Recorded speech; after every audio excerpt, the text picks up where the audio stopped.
Welcome to the Kirkwood Community College Library's Help Anytime video series. I'm Kate Hess, librarian at Kirkwood.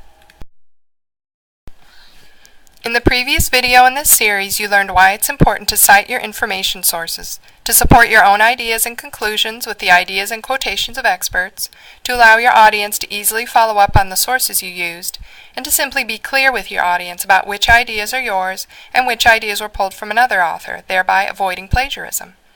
This video will focus on the formatting of your works cited list citations. Students often don't understand why their instructors place such great importance on learning a standard citation formatting style, such as MLA or APA. Why exactly do citations need to be formatted in a specific way?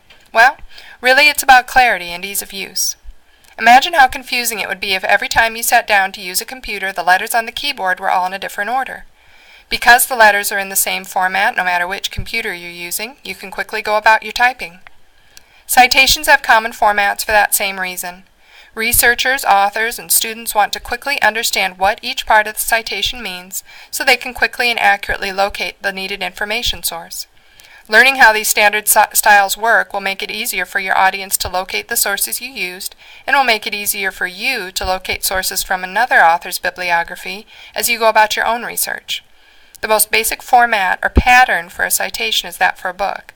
The pattern is literal and precise. This example uses MLA style. You start with the author's last name capitalized, comma, the author's first name capitalized, then a period.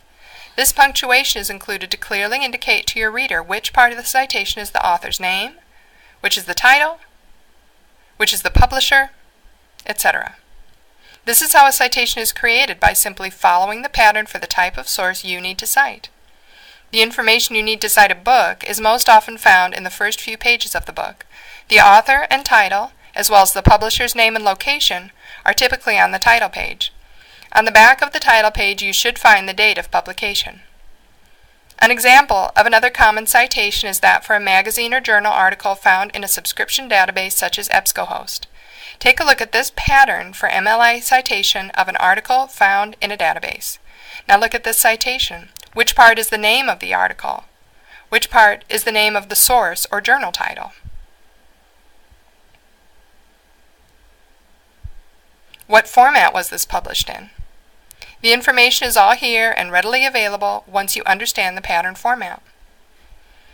The information you need to cite an article in a database should be found in what the database also calls the citation.